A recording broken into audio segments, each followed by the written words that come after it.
నమస్కారం గురువుగారు. షడ్రుచులలో ముందుగా మనం తీపితో మొదలు పెడదాం. అయితే తీపి అనేది ప్రతి ఒక్కరికి ఇష్టమే ఉంటుంది. జీవితంలో ప్రతిదీ కూడా తీపిగానే ఉండాలని అనుకుంటాం.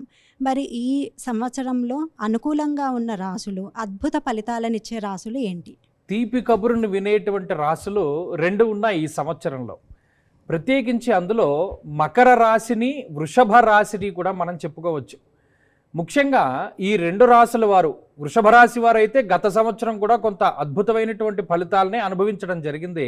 కానీ ఈ సంవత్సరంలో మకర రాశి వారికి అద్భుతమైనటువంటి ఫలితాలు ఉన్నాయి. దానికి కారణం ఏమిటి అంటే, ఈ సంవత్సరంలోనే రాహుగ్రహము 2వ స్థానంలోకి సంచారం చేయబోతూ ఉన్నారు ఈ రాశి వారికి. అలాగే ఈ రాశి వారికి ఈ సంవత్సరంలో 7వ స్థానంలో గురుని యొక్క సంచారం ఉండబోతూ ఉన్నది.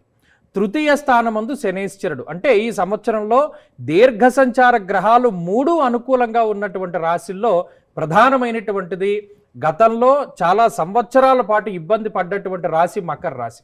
సౌభాగ్య, భాగ్యం, ఆరోగ్యం, అర్ధలాభం, యశస్కరం అన్నది శాస్త్రం. ఈ మకర రాశి వారికి, అలాగే వృషభాన్ని కూడా మనం చూసుకున్నప్పుడు ఈ రాశి వారికి కూడా 3 దీర్ఘ సంచార గ్రహాలు యోగిస్తూనే ఉన్నాయి. గురుడు 2వ స్థానమందు మనస్సౌఖ్యం, యశోవృద్ధిం, సౌభాగ్యంచ ధనాగమః అన్నారు. అంటే ఎక్కడ చూసినా వృద్ధిని కలగజేసేటువంటి పరిస్థితులు ఉండబోతూ ఉన్నాయి. లాభస్థానమందు శనేశ్వరుని యొక్క స్థితి ఉన్నది.